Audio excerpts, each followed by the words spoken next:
Video games. They can make you happy, they can make you sad, they can make you laugh, and they can make you cry. A very powerful and emotive form of entertainment. When things go right, they can change the world. But in saying that, when they go wrong, it can ruin everybody's damn day. Over the years, many publishers and developers have released titles that never deserved to make it onto shop shelves, and yet they did because we're all stupid and the world should be burnt to the ground.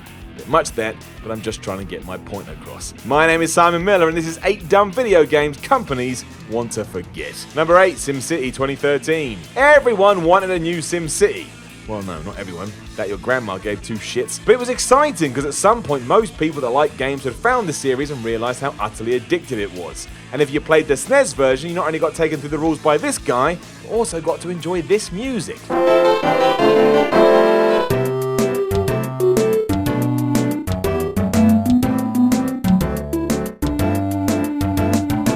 Wonderful. This is why in 2013, when EA decided to release a new version, people couldn't wait. The time felt right for an updated entry in the franchise, so we did what we always do. Got pumped. The morons we are. And why are we morons? Well, when it did launch, SimCity was so bad that even EA itself came out eventually and admitted the launch had been dumb and offered a free game to everyone who had bought it. That is like watching a terrible movie and then when you come out of the cinema, the director is there to give you a free ticket to go and see anything else just to try and make it up to you. Not exactly a ringing endorsement. The real issue in terms of the game came with the internet and being connected to it. You couldn't even build a city if you weren't online, and the servers sucked anyway. Within 7 days of it being out, retailers just stopped selling it, and EA halted all future plans until it was sorted. That took a year, and by that point, nobody cared at all. Number 7, Daikatana. A sobering lesson in what not to do when you start feeling really confident in your own talents. Daikatana was John Romero's, the guy responsible for Doom, waking up party. And sure, on paper it sounded great. It was an FPS, was going to focus on story and you time traveled or something. When it was released, my gosh. We all should have known this given the fact that one of the posters advertising it said, John Romero's about to make you his bitch. That is just the oddest line to put on a piece of advertising to begin with, but it also put Daikatana in an awkward place before it even come out. Unless it was literally the best thing ever, people were going to be disappointed. And they were. With the project ruined by in-house fighting, what was pretty much done in 1997 didn't see the light of day until 2000, and by then the whole world had changed. We weren't in the 90s anymore for one. More importantly, technology had moved so far forward that Daikatana looked and played like it was out of touch, leaving faces everywhere to start crying tears out of their eye sockets. It's also just bonkers on so many levels. No save points, for example. That's just a bad idea all round. And its incessant desire to have you team with your AI sidekicks, who suck, dragged it down even further.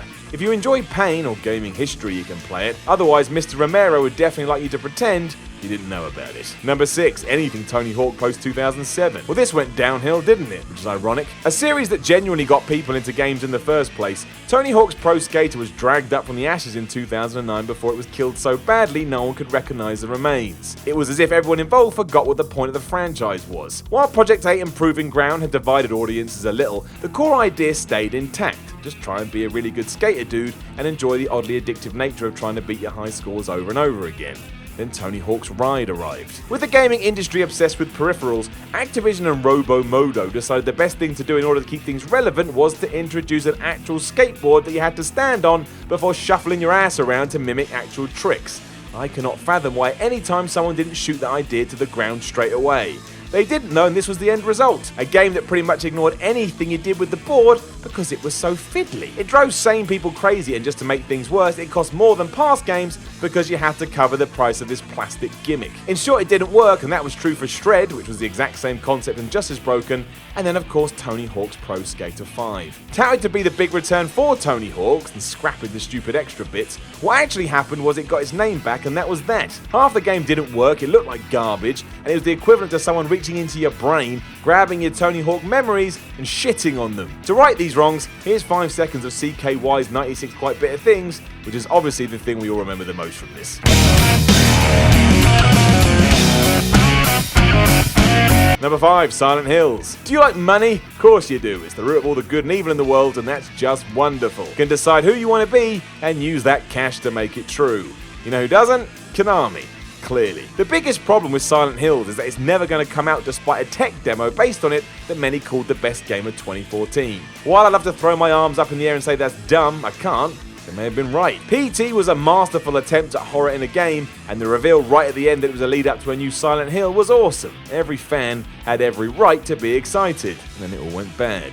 Despite being in development and having some incredible momentum, Kojima and Konami fell out with each other, which brought the whole thing tumbling down. You can slowly start to see why they'd like you to forget about this. Just to make it worse, not only was Mr. Metal Gear on board, but so was Guillermo del Toro and Norman Reedus. If you were trying to tap into both the casual and hardcore audience, you could have done a lot worse. Then in 2015, it was canned. So mad with the publisher about what had happened, they threw their toys out the pram big time and punished everyone they could, including themselves. It was like throwing your Game Boy on the floor rather than let a sibling play with it. They may have lost, boy howdy, you have too. Luckily, we have Death Stranding now instead, but no one knows what the fuck that is. Number 4, Duke Nukem Forever. Duke Nukem Forever was never going to be what people wanted it to be. There's only so long you can stay in development before you may as well pull the plug, and Duke took that idea and flushed it down the toilet. Instead, 3D Realms began working on it in April 1997, and yet it didn't see the light of day until June 2011. I mean, what was anybody expecting? Seemingly playing catch-up annually in order to try and not get Daikatana, things here went the opposite way. Rather than just get it out, 3D Realms just kept trying to stay ahead of the curve, which smashed the whole project into 1,000 pieces. When you do that, there's just too many to pick back up. Gearbox Software finally came along to save the damn thing, but it was pointless. Anyone who had enjoyed Duke's tongue-in-cheek nature had now grown up and didn't care, and the new kids on the block just wanted to shoot things in Call of Duty. Some asshole with spiky blonde hair was lost on them. Forever itself wasn't even bad, which actually would have been better, because it ended up just being boring as all hell. No flavour, no fun. Just a gaming experiment gone wrong that some had to play out of intrigue alone. Don't. It's a waste of time, hence why no one is talking about it now. They want you to forget. Number 3, Evolve. Another entry in the don't do this to your video game saga. Evolve could have been good, or at least it sounded good, but then it was released and punched everybody in the face instead. Bad move. Essentially a case study on how to piss everybody off. It was clear that the design of Evolve was just aimed to get as much money as it could from its audience through DLC. Without wanting to get into it too much, all you need to know is that while there was a season pass, there was also an extra $60 worth of content you can buy that wasn't included within that. This was just the start as well, because at one point a second season pass was also announced. It was like one big slap in the face to the community. This also sucked because it meant Monsters and Hunters, the whole point of the game, was slated for later down the line when, that's right, you'd have to pay for it. It would be like me stopping the video here and charging you £10, even though you already paid £15 to start the thing. As we know, you paid nothing for this and will still get mad at me in the comments, even though you could turn it off and go and do something else. Think about that for a while. To try and balance this all out, Evolve will go free to play, but the damage had been done.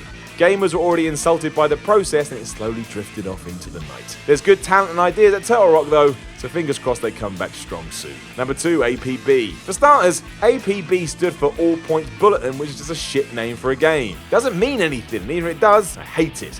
Throwing that Real-Time Worlds was trying to make an open-world MMO version of Grand Theft Auto, and this was only ever going to be the best or worst thing ever, I think the latter is more appropriate. Released in 2010, things got so bad so quickly the developer was dead 3 months after its release, leaving APB to fall into oblivion. What's even worse is the fact the game had been in development for 5 years and cost around $100 million.